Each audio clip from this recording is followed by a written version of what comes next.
In that last chapter on commitment that we just read, I just think it was so wonderful because it's so important for us to recognize sin in the world. But our response, as Sister Melannie writes, is to align ourselves with the good, being committed to do the right thing, or maybe the just thing, or maybe the inspiring thing. So last month in our the chapter about the lepers, she talked about being people of connections, that we make connections. So I was reflecting and I found many connections on this commitment to our group. So the connection number one that I found was Margaret Villeneuve, who is in our audience today. She came into my office one day and she says, "Oh my God, I found the greatest book while I was working at the hospital." She volunteers there in spiritual care, praying with people. So the book, of course, was Traits of a Healthy Spirituality. Margaret is a committed woman. She's committed to her ministry at the hospital, committed to learning and becoming the woman that God created her to be. Connection number two, I had learned from and worked with a beautiful, committed woman at the Loyola Institute by the name of Sister Barbara Ostheimer. Completely committed woman of spreading the good news of our Lord. Sister Barbara is also a member of the Sisters of Notre Dame, and she, many years ago, introduced me to a beautiful woman by the name of Laura Kane. So here's my next connection, number three. Laura Kane is now known as Sister Laura Marie, a novice of the Sisters of Notre Dame. Sister Laura is truly committed to studying, teaching, and using her many gifts in new ways. And that leads us to number four, connection number four. Sister Laura Marie is responsible for reaching out to Sister Melannie, inviting us to join us today, or inviting her to join us today. And as we have all experienced since the beginning of this book, that Sister Melannie is committed to serving our Lord through her incredible gift of inspirational writing. Connection number five, Sister Melannie and Sister Laura Marie, I would like to introduce you to the ladies of Free to Be. These women, this group is 30 years old, and they have committed to meeting with one another, to learning, to serving each other, and to becoming, again, the women our Lord wishes us to be. So all of us here in this Zoom meeting are committed to aligning ourselves to the good. So Sister Melannie and Sister Laura Marie, thank you so much. We are so honored to have you both with us today. And I'm going to ask each one of you to unmute yourselves. And I'm hoping that Sister Laura Marie, that you'll give us a minute of an introduction of yourself before Sister Melannie starts. Hi, ladies. This is so exciting. Helene spelled it out, and I love Helene so dearly, and we both have this love for Sister Barbara Ostheimer. Yes. I would say about 4 years ago, I was not looking into religious life, like not even a little, no. And yet the long and short of it is God works in mysterious ways. I met a woman who was discerning with the Sisters of Notre Dame, made that introduction. And for about a year or two, while I met with Helene, actually, I had my hand up pretty good, saying, you know what, you got the wrong girl. Are you kidding me? Do you know how old I am? Do you know what do you know me at all? You cannot be calling me right now. So very, very resistant. And finally, that white flag came up. I was given the grace to say yes and to, really determine whether this really is a true call. And all I know is it's been about 2.5 years or so, and I'm feeling like I'm exactly where I'm supposed to be. Hallelujah. Thank you. Thank you, Sister Laura Marie. I love your new name.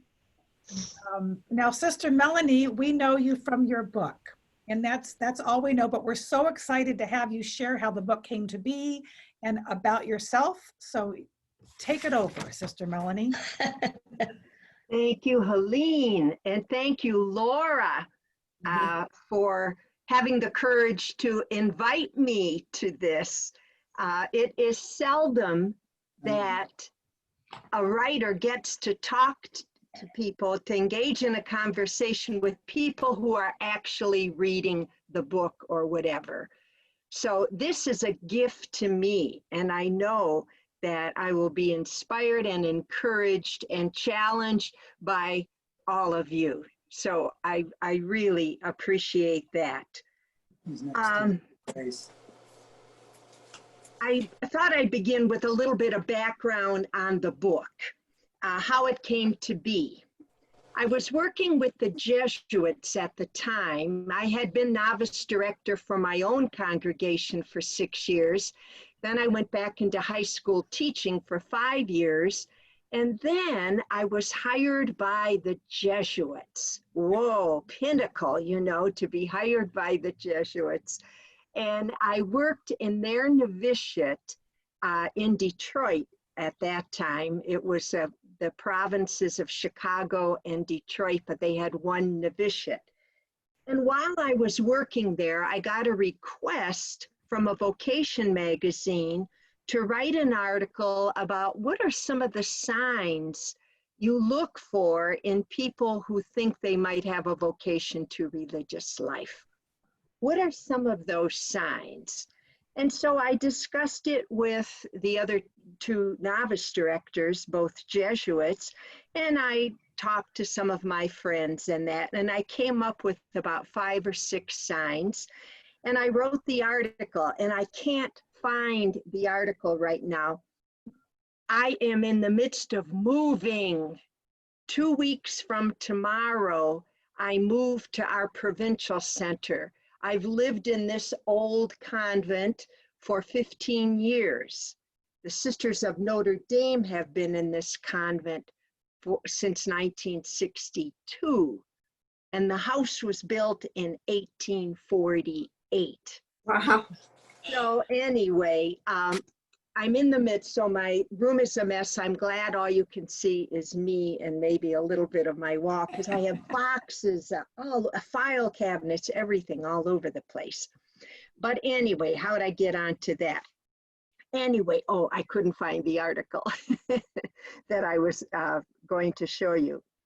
But after I wrote that article, I said to myself, you know, I would like to do an article on some of the qualities of a healthy spirituality, because whether somebody is pursuing religious life or married life or whatever, the qualities overlap. It's the Christian spirituality. What are some of the signs of a healthy Christian spirituality? So I wrote an article for a magazine that is no longer in print, but it was called Review for Religious.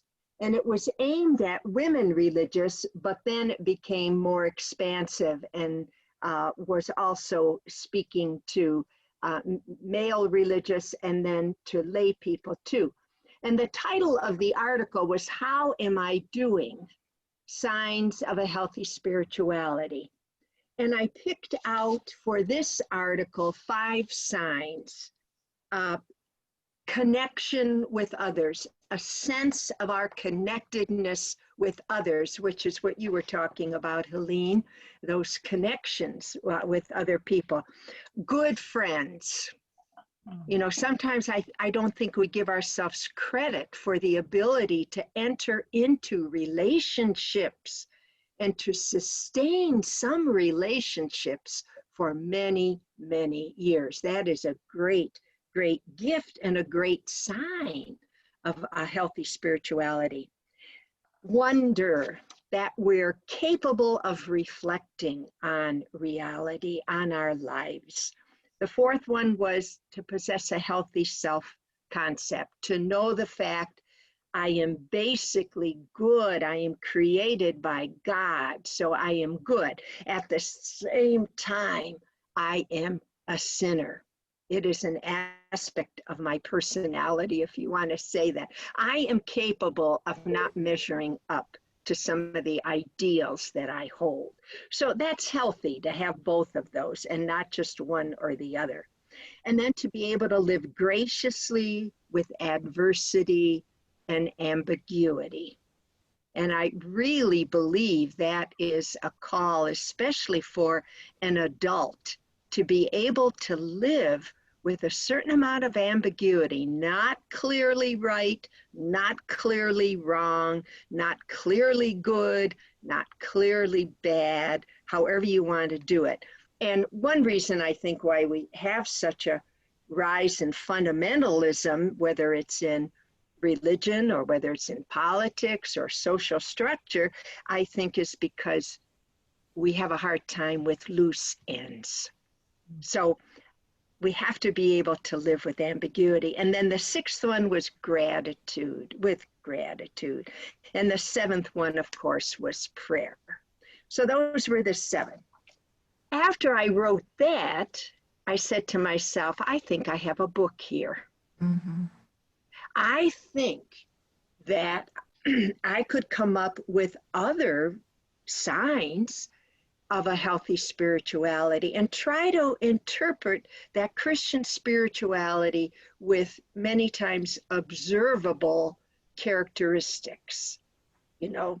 And so I began to do that, and I thought I have to come up with 20 signs about, because that would be about what a book would be, plus an introduction, plus I have a chapter on spirituality. But that's what I did. And I got input from others, especially friends. I did a lot of reading. I had already begun to do retreat work, and you know, you get to know people doing spiritual direction. You know, what makes us humans tick? Well, be a spiritual director for a year, and you're going to know a lot of the things that make us tick. And so I used some of that. When I wrote the book, I was a little afraid that people might use it as a checklist. I was not trying to reduce this beautiful thing called Christian spirituality to a checklist. Okay, I got that one. Oh, I don't have number 2. Oh, number 3, I really have to work at. No, how can you reduce life to a checklist, you know? So I did say that as a caution, even in my introduction, which you read so long ago, but I said, where did I say that? These 20 traits are not meant to be some sort of a checklist. Rather, they are intended to point to some of the ways God is alive and active in our lives. So it's not what am I doing?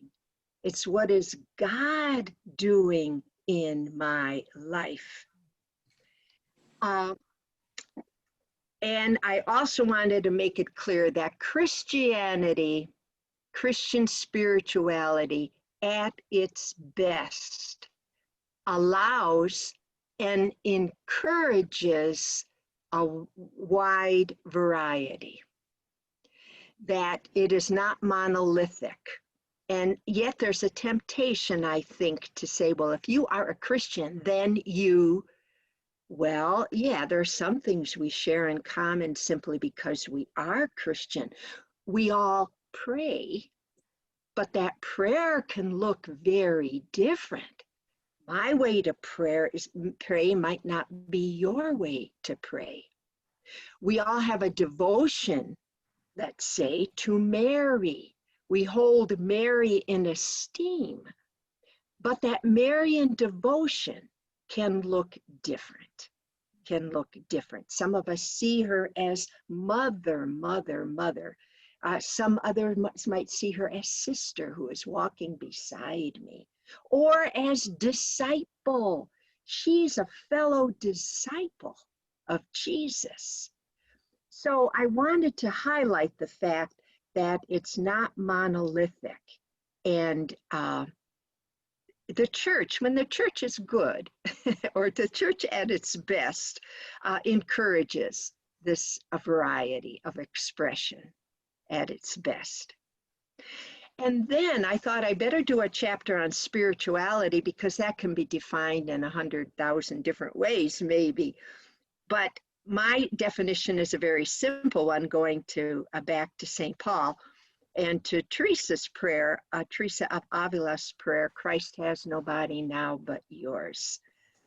That Christian spirituality is the striving to be Jesus,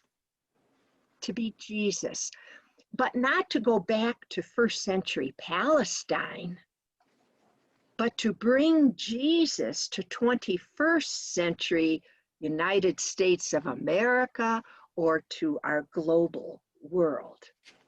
And not Jesus as a male. Jesus has enough males out there, but Jesus needs women to incarnate Christian spirituality. So I do that as a woman. I do it as an elderly woman now. I never tell my age, but I will tell you I have been around the sun 75 times. Almost completing my 75th trip. That's how I like to measure. And it was a free ride. It's a free trip. Every year I get a free trip around the sun. So the way that I am incarnating Jesus now looks different than the way I tried to incarnate Jesus when I was a 23-year-old high school teacher. So we grow. The challenge is to translate the gospel into the 21st century and to translate Jesus into my specific circumstances. And for all of us, they're different. We share some, I'm sure, but they're different. So that's how the book came to be. It was chosen to be, this is the first version, hardback. It was chosen to be the Book of the Month Club by the Book of the Month Club, Spiritual Book of the Month Club, Spiritual Book Associates. That was a great honor, but I will be truthful with you that when the book is chosen, that means that they sell the Spiritual Book Associates 10,000 copies at a very reduced rate, which means the author gets very little money for those 10,000 books. But who cares? I belong to the Sisters of Notre Dame, and they believe in what I am doing, so much so that they support me. I get my food and my board from the Sisters of Notre Dame, and all I have to do is write books, bring in a little money, and that's it. It has had 12 printings. 12 printings. And it just blows my mind that this book, and when you told me, you know, this your group was reading this book, I said, but it's 2020. What can a book that was written in 1996 say to people in 2020? And so there's something that goes way beyond me and my ability to write that still speaks to people, which shows me again the hunger that so many people have for growing in the spiritual life. And that's such a part of the good news. Now, it just went out of print after the 12th printing. And so a good friend of mine, a sister of Notre Dame, Sister Kathleen Glavich, we self-published the book again.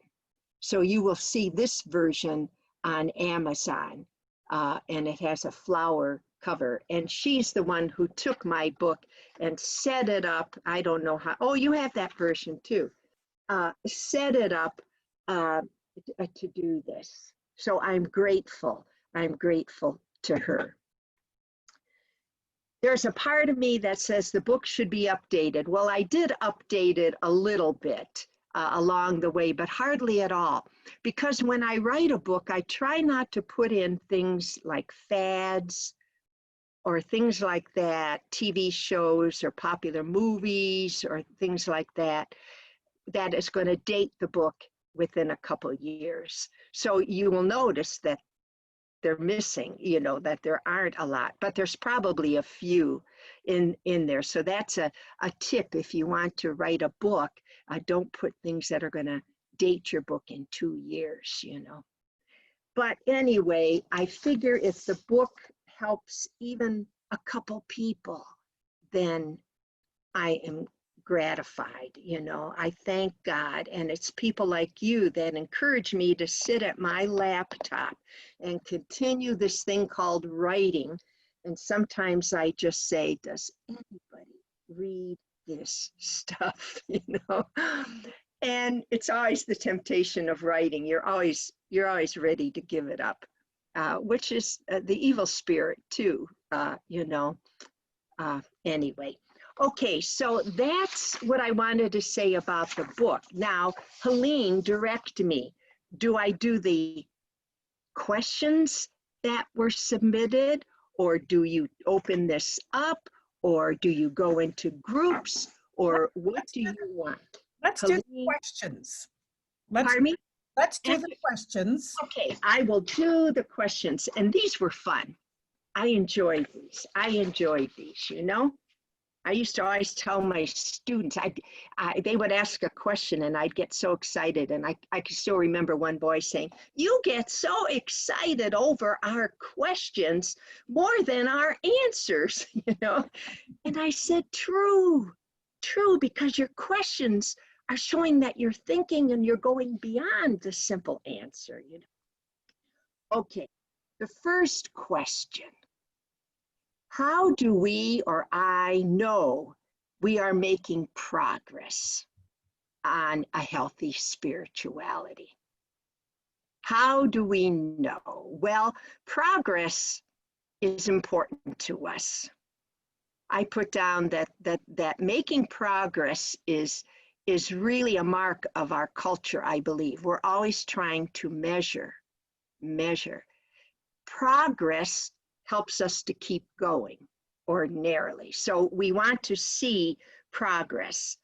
At the same time, we have to remember that when it comes to growth, and growth usually in the normal sense is progress, a person is growing. Now I know you can grow in the wrong way. You can grow more and more selfish, but growth, I'm interpreting it positively, is sometimes hard to discern.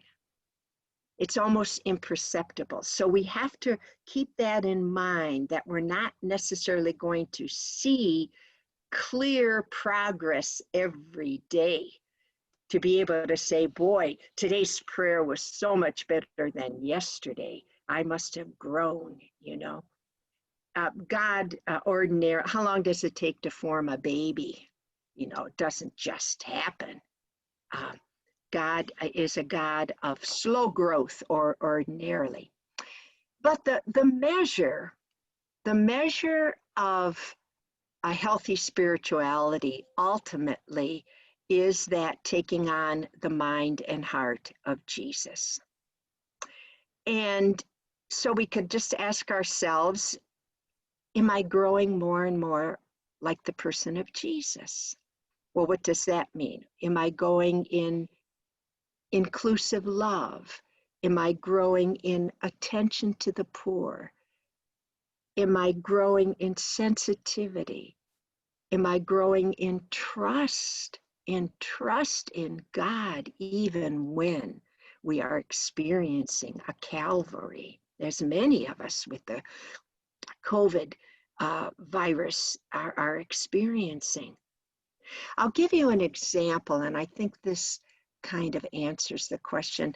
I was giving a retreat, and a laywoman came in to see me for a few minutes, and she said to me, "I don't think my prayer is any good." And I said, "Well, before we look at your prayer, tell me about yourself. Who are you? And give me some." So she began talking about herself. She was a widow. Her husband had been dead for 5 years after like 50 years of marriage. She was a mother of 4 or 5. She had raised 4 or 5 children. She had grandchildren. She was helping with the babysitting and the child care of some of her grandchildren. She belonged to the parish. She belonged to one of the groups in the parish that provided food for the bereavement for after the funerals, you know. And I said, stop there. And I said, look at your life. I don't know anything about your prayer, but I would say that you must be doing something right with your prayer to have a life like that. You were married to this man for over 50 years. What did that take? Imagine, I've never been married, but the give and take of a relationship. And then you lost him. You lost him and you had to negotiate becoming a new person, no longer wife, but widow. And then you raised 5 children. Anybody who raises one child has my admiration. I mean it. That's one thing, again, I do not have. I was involved with forming, especially high school students, but that's not the same. Those kids weren't mine on that level. They weren't mine. This wasn't my son or my daughter. And then her involvement in the parish. And so that's, to me, is how you measure progress. It's how you're living your life. Every single one of you in this group, every single one of you, I mean, I don't know you, but I can say, my goodness, you are willing to grow in spirituality. You've joined this group. You're reading a book about spirituality. Why do you read a book about spirituality unless you are hungry? You know, you're hungry for growth. What a beautiful sign that is. And maybe you wouldn't have been able to do this years ago, or you wouldn't have felt like you wanted to do it. But at this time in your life, you're doing it.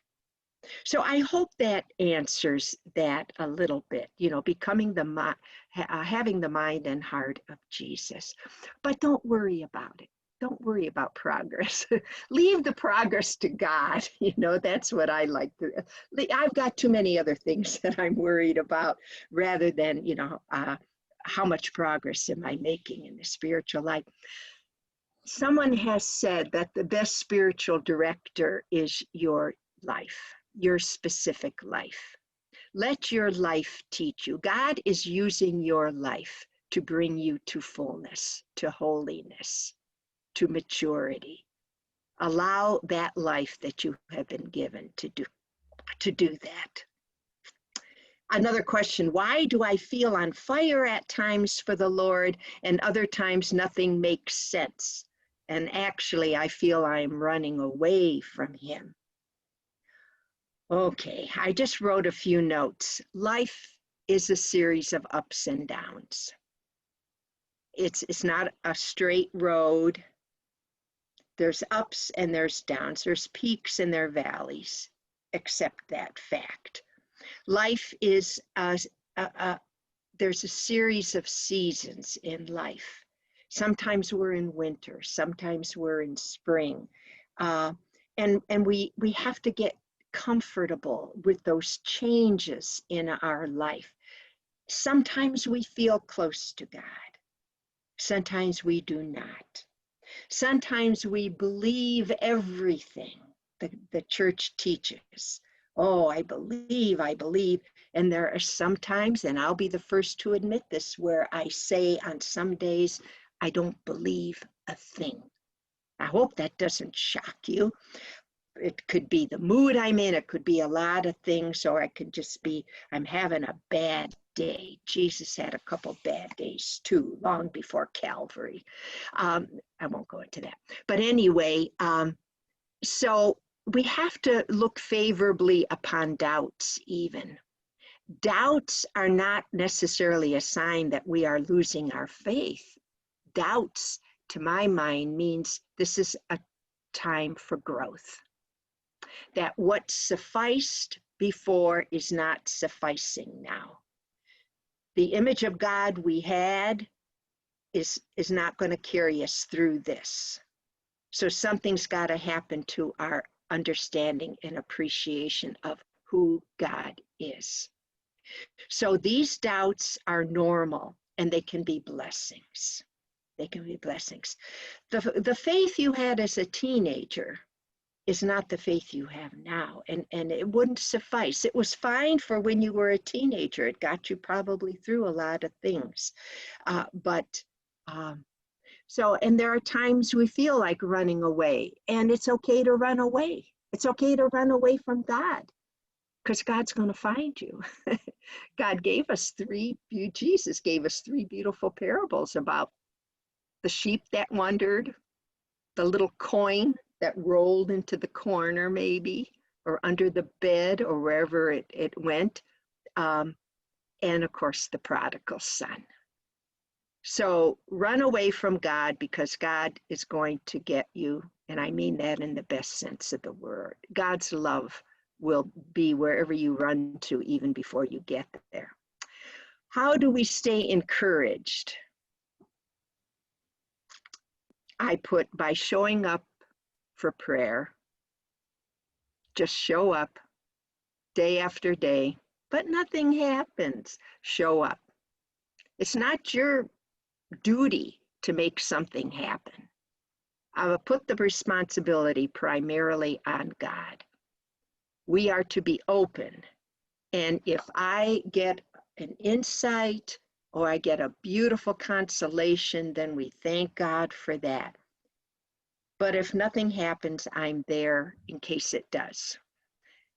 One of my favorite writers is Flannery O'Connor. Some of you might know her. She was a Southern writer. She had lupus. She died at 39. What a loss to the literary world.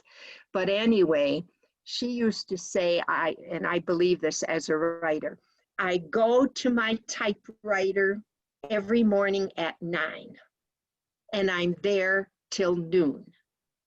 If an idea comes, wonderful. If not, well, at least I was there. And I think that applies. And sometimes God doesn't seem to show up at our prayer, but God shows up maybe later in the day. Later in the day. Okay. Oh, lucky. Group 4 had a question about how I use the word lucky. We want to ask why she used lucky. It's kind of a non-religious, non-higher being connotation. We tend to use the word blessed more than lucky. What was Sister's reason for using lucky and not blessed? What a great question. Well, in one way, I don't know if I had a reason, but I will say this. Yes, we of Christian spirituality, we tend to get a vocabulary, a certain vocabulary, and we tend to say it's not secular, it's religious. But there's a part of me that says, why don't we take that secular word lucky and speak of it within a religious context? Because let's face it, that's the word that probably most of the people in our culture would use, unless they have perhaps a Christian or a Jewish or whatever bent. I had a scripture professor who used to say for grace, bless us, O Lord, and these thy gifts, which we are about to receive from thy, we say bounty, right? Do you say bounty? Okay, I always said bounty. He would come out with goodness. Goodness. We said, Father, why do you say goodness and not bounty? He says, well, how many people use the word bounty? He said, I believe in using the word that most people use and would most understand. From thy goodness, from thy goodness. So there's two ways of looking at that. Don't use the secular word, use the religious word, or use the secular word within a religious context. Okay, but I still don't know the reason I did that, except probably subconsciously it was that. Who or what has helped you to have a healthy spirituality? Well, thank you for assuming I have one. Anybody can write a book about spirituality, and they don't have to be a spiritual person, but thank you for assuming that I have a healthy spirituality. And again, I would say, first of all, my life. My life has been this great teacher. I have tried to pay attention to my life, what was happening. I tried to pay attention to Jesus, active and alive in my life. So that helped. But beyond that, of course, I've been blessed with an education. I got a degree in formative spirituality. I've had these ministries of working with people. I've had these wonderful friends. I have this family, these members of the family who have helped me, put me on the way, and being very honest with me in saying, boy, you've been grouchy lately, Melannie, you know, and whoa, I have been grouchy, you know, don't let me get away with some of that stuff. So that's how I would say it. Paula Darcy, a wonderful lay woman, said, God comes to us disguised as our own life. God comes to us disguised as our own life.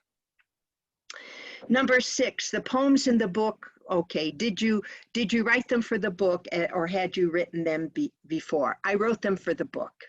What I wanted to do at the end was to take the chapter and pray it. And that's what those prayers, those poems do. Again, I go back to a scripture professor I had, and before every class, he would come out with this beautiful prayer that he made it up, of course, this beautiful prayer. And after a few classes, we realized what he was doing. He was praying the lesson we were about to be taught in that particular class. He was praying the main ideas that he wished to get across in that class. So I put it at the end, but it's the same thing. Turn it into prayer. Okay, the house I lived with, well, read my blog. I tell a little bit about the house on my blog. I don't know if I can go any more into that, but it's a wonderful place. Gratitude, okay. It's another thing to thank God for hardships. God doesn't want me to experience these things, does he? The fact that he allows them is difficult for me. Well, the parable tells us to buy the whole field, doesn't it? We just had that a couple weeks ago. Once you found the treasure, you buy the whole field. So you buy the soil that is good, and then you buy the swamp in the corner. You buy the whole field. I think we are being challenged to accept all of life.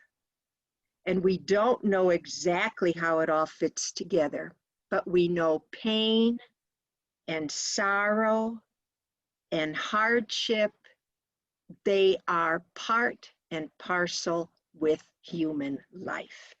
If you are a human being, you are going to suffer. This is why the baby cries. The first protest of our life was birth. Most of us came out screaming, you know. But look what we were coming out to.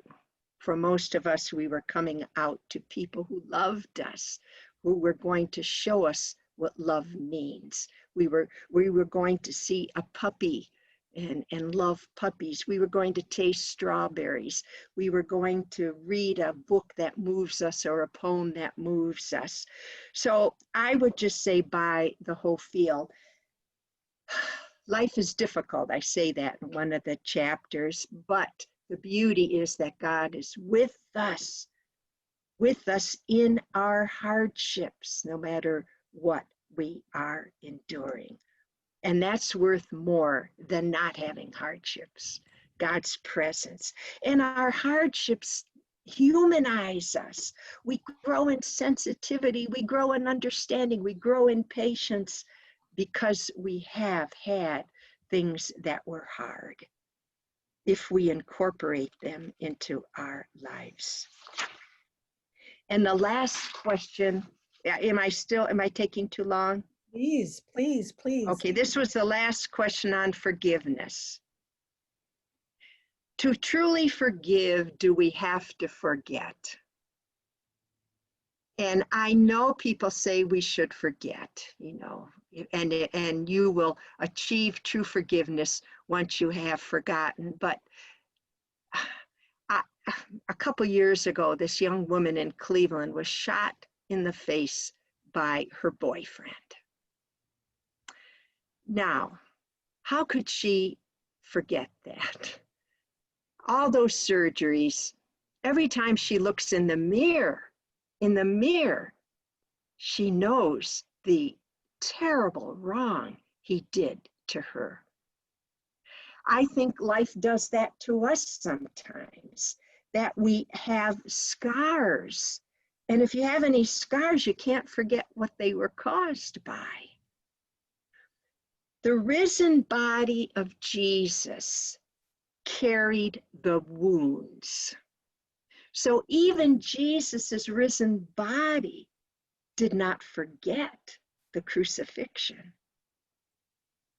but they were transfigured. They were transfigured. So too, if it's a deep, deep wound that somebody has given us, I believe we can forgive, but that might take years, it might take help, and it takes thinking, I am not going to allow this terrible, rotten experience to color the rest of my life. I am going to somehow incorporate that into who I am and turn it into the ability to do good for others. So that's how I would answer that. Sometimes we can't forget. But we are called to forgiveness, but we aren't supposed to wallow. I always like the word wallow. Don't wallow in the hurt. Don't wallow. We need to be free, and that's what forgiveness does. I think I have a chapter on forgiveness, but as I looked it over, I thought, boy, I would say a few more things about forgiveness that aren't in that chapter. Okay, I'm finished. Well, there was one more question. There was. Oh, it came in late. Well, it was above, I just cut and paste them, but one of them was about saving all your quotations. And how long? Oh, where was that one? Not that I see it now. Yeah. Okay. Here, I will show you. Let me show you. I can do that. Now, remember, I'm moving, so the mess you see. Wow. I can't see. So these are my quotation boxes. Can you see them? It's hard. Okay, there they are. And those are ones to be filed. Okay, so I have thousands and thousands of quotations. And she asked, when did I start? High school. I loved quoting quotes. So I started in high school. And I also had a good sophomore religion teacher, and she encouraged it. She knew I liked it, and she encouraged doing those quotations. So I've been doing it since then. And in college, I kept it up. And when I read a book, I take the book and I put a whole bunch of 3x5 cards in it while I'm reading it. And if I come across something that somebody has said better than I probably could ever say, I copy it down and I give the reference so that I give credit to the other writer, whoever it happens to be. People seem to love them. I used them when I was a high school teacher. I had a different quote every single day on the board in my homeroom. And boy, if I didn't change it, somebody would come and say, Sister, that's the quotation we had yesterday. So they were reading them. They were reading them. Okay, that's the last question. Well, another question came up, and this is really appropriate for both you and Sister Laura Marie, is Oh, yes. why did you choose the Sisters of Notre Dame? Okay, Laura, I'll let you go first since you're the most recent. And you didn't hear me. I said, oh boy. So, you know, okay, I got to just be honest with you guys. Here's the thing. I know I'm a woman, but I am missing this shopping gene. Okay, so shopping is not something I like to do. For me, the long and short of it was I met the Sisters of Notre Dame through this friend of mine, and I kind of fell in love. You know, I loved who they were. I loved their fun. I mean, they were real people. And so one of the first women I met was a woman called Sister Val Roxburgh. She also was called at a late time in her life. Like, I'm 54 years old. And I was called, I guess, 52, 53. I mean, it's up for debate, I guess. But anyway, again, it didn't really occur to me. I was told that I could shop around, or I was not told, but I knew that that was a thing. But I just found them, you know, and there's more depth to that too. But that's it in a nutshell. Well, I could say some of the same things, even though I entered 100 years ago. No, I entered in 62, straight out of high school. So I hadn't thought about becoming a nun since I was a little girl, but then when I became a junior and senior in high school, and I had the Sisters of Notre Dame, I wanted to be a teacher and I wanted to be a writer. Those are my two goals. And I always am amazed that I could have been so young to know the two things that would have brought me such fulfillment. But it was the sisters. They were excellent teachers. They tended to be a little stern. But after school, and I had to stay after school, not because I was bad, but because my bus didn't come till 5:30. See how God provided. Anyway, so I stayed after school and I got to know them, and I admired them. I thought, hey, you want to be a teacher? Well, these are some of the best. And look at how much fun they have with each other outside of the classroom. And so I told myself, try it. If you don't like it, you can always leave. You have that time of discernment in religious life to really make the decision. And my measure was going to be my happiness. If I was happy doing this, basically happy, that doesn't mean every single day I was, or I didn't find some things hard, but on the deepest level, was I happy? And I guess I can still say, yes, I'm still happy, even though I've celebrated over 50 years as a sister. Does that answer that? Beautiful. It's a beautiful testimony to choosing what you love, using your gifts. And I love that you liked, they all liked each other, because that's so important. That's something I think that we celebrate here with the Free to Be Women. It's an incredible group of women that really do care for one another. So this is going to be tricky. So I am going to open it up if anybody else has any other questions. I did forward Sister some comments of praise on her book. There'll be lots more praise after this because this has been amazing. But if you'd like to ask a question, please unmute yourself and ask away.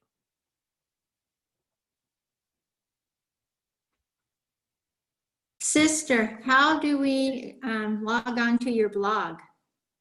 Oh, well, if you just type my name, Sister Mhm. Melannie Svoboda, and sunflower seeds Oh, okay. after it, it should come up. I could give you the address, but it should come up. And then you can Okay. subscribe to it if you want it. Okay, I just great. posted, I have been enjoying it for the last month or so. And the last one you just did, this and that. Yes. Oh my gosh, the bird, Oh, the bird. the bird. The So bird. ladies, you have to get it. It's so lovely. Every Monday it comes out. Okay, great. Thank you. Thank you, Michelle. I'll look for your response sometimes. Yes.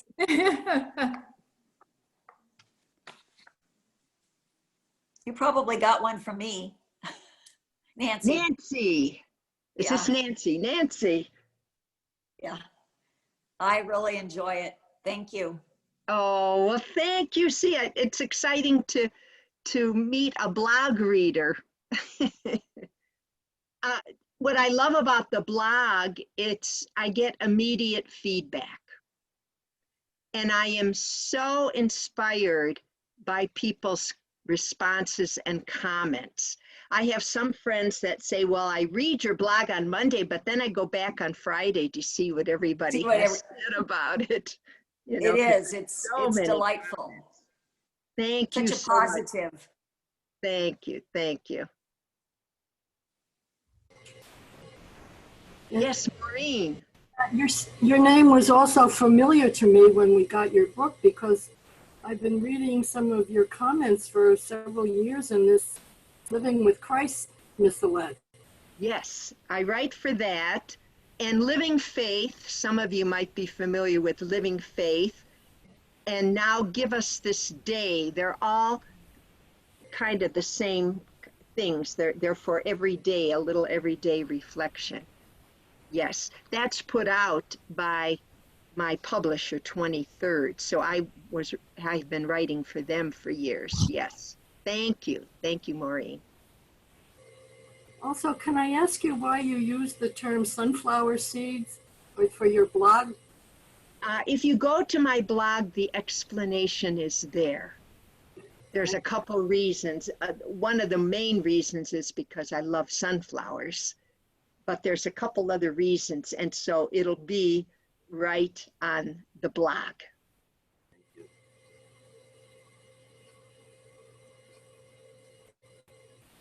I can see other people have unmuted themselves. Did you want to ask a question? Can you hear me? Well, this is Yolanda. Oh, I'm sorry. This is June. Can you hear me? Yes. I hear you. Yes. Okay. I'm still struggling with the electronics here, but we're here, right? So that's what counts. I absolutely loved what you have shared at this meeting. I've been writing for 2 years, and yes, they do go in the trash can every now and then. So I know what that's like, but I absolutely love what you wrote, because it just talked to me about what's going on with life today, and how do you feel like you still fit in. I really enjoyed it. And I can't thank you enough. So your poetry, I'm sure that's one of my favorites, is to do poetry. It's a nice way. Oh, nice. Started, So I just wanted to thank you for that. And I have to take some of this stuff back out of the trash can. Thanks. Yes, do that. Writing is a good way. John Newman always said, Cardinal John Newman, I pray best with a pencil in my hand. Yeah, I love it. And some of us, that really does help. Not everybody, but some. Yeah, I've got one right here. Thank you again. Thank you, June. Sister, Yes. I'm Joan. Joan. I'll tell you how wonderful your book has been during this horrible, horrible time in our lives. And I talked to some friends or my family, and some of them are having such a difficult time with this. And I I keep telling them, you know, I wake up in the morning and I just say, please make today be okay and keep everyone safe. But I think this book has helped so much with this time of isolation and trying to get through and realizing that it will end and that there is a plan. But thank you. It's really helped. Yes, we are living, they always say unprecedented times. There have been terrible times in human history. My second field is history. And I always kind of go back to some of those historical times for a perspective on the current times. Next Monday's blog does that. It looks at another worst time in American history, the Dust Bowl and the Depression. Oh, yeah. And people are probably going to say, how come you're writing about the Dust Bowl and the Depression? But the reason I did it is because we can look back and see how other generations handled unprecedented times. And what does it call forth in all of us? That's always God is here. God is moving around, you know, and I see it. I see the goodness on TV when they show people raising food, trying to get food, trying to help the farmers, trying to help the restaurants, you know, and appreciating each other, loved ones. I find the funerals the hardest. You know, we've buried about 9 sisters since COVID, none of them from COVID, but we just had a number of sisters die, one right after another in our area, and no funeral. We have a memorial service, which we can't go to because they're in lockdown. I said, I miss hugging people. I miss meeting other sisters and crying over the loss of this sister. You know? Yeah. Yeah. No, these are hard. This is very hard. Very hard. What do you do? What do you mean? What do I? Who said that? What do you do to Joan keep, did it. keep the spirit that's through your book, spiritual spirit, and to remain calm, I guess would be the word, not to feel agitated all the time? Yes. I mean, sometimes I'm better at it than others, you know, and I guess I allow myself sometimes to say, Melannie, these are hard times. You have a reason to feel cut off from your family, cut off from so many of your sisters. There's a reason, and the reason is to keep people safe, until a vaccine or whatever can be found, to enable people to live, to be able to see that. And if it means this real sacrifice on our parts, then are we willing to do this sacrifice? Mm-hmm. And then to try to look for the good. Right. That will take time. Yes. Yolanda Maldonado, I see that you unmuted yourself. Did you have a question? And this will be our last one. Yes. Okay. Hi, Sister Melody. It's so good to have you with us. Who is this? Who's speaking? This is Yolanda. You can't Yolanda. see my face because I'm not that good with technology, and I didn't want to lose you guys trying to get my face in. I understand. Yolanda, what's your question? I have a friend, and she had asked me before, what's the latest that she can join the Sisters of Notre Dame? How old do you have to be? Is there a deadline? Laura. Laura. Hi, Yolanda. How are you? Hi, Laura. Question to Laura. Uh-oh. How old do you Where have did I to be? go? Something just happened. Okay, hold on. Something just happened. Here we go. So listen, and I'm not an expert. Gosh, I'm the new guy. But again, I'm 54. I entered or said yes, I should say, when I believe I was 51 or 52.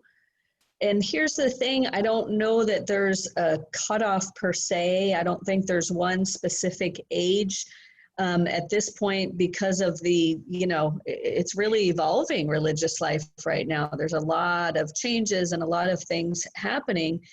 So I believe what the Sisters of Notre Dame do is, case by case, it's really a case by case thing. And I think that it because it is a lengthy discernment, it's not something you just say yes and you take your vows. Between the time you say yes and your final vows, it could be 6, 7, 8, 9 years. So this isn't a joke. This is like for reals, and it is an actual discernment that takes time. How can this person get in touch, or who should is there anyone that she should get in touch with? Yeah, I mean, I could actually text or get in touch with Helene, and I can get you in touch with our National Vocation Director, Sister Jennifer Zimmerman. And what I love about this community, ladies, too, is that one of the ways in which they're evolving is they're meeting people in the world, especially young people. You'd be amazed. Our sister spent some time on campus at USC there in California. And the number of students that had never even met a sister was alarming. For me, that was just like, what? But again, I'm 50 years old. But what our sisters kind of learned from that was learning to, how can we branch out? And so they're doing a mentoring thing, and they're meeting students and young people and older adults, where they are. So regardless of a woman's discernment into religious life, it's just discernment in life. So they're meeting them to help them discern the best decision, whether it be religious life, single life, married life. And I really love that the sisters do that. So I'd be happy to reach out to Helene and get Sister Jennifer Zimmerman's information to you, or whoever's appropriate once I consult with her. Perfect. That would be awesome. Thank you so much. And our sisters, just so you all know, are in Long Beach and in Thousand Oaks there in California. Oh, okay. I am very, very, very sad to have to end this, but our time is overdue. I will tell you, though, that you guys are very progressive. I work a lot with the Sisters of St. Joseph, and last year I told one of the sisters that I had a dream that my husband had passed away and that I joined the Sisters of St. Joseph. And she just laughed at me. She says, "Oh, Helene, you're much too old to join us." Oh. So you guys are very progressive. Thank you for joining us today. It's been just a treasure of an hour. It's just been a treasure. And Absolutely. I'm hoping to see you again, Sister Melannie. Okay, thank you so much. Sister. Thank you all. Thank you. Thank Okay. you. Thank you. Thanks, Bye-bye. Love to Have all. a great week. See you next week. Bye. Bye. Bye. Thank you.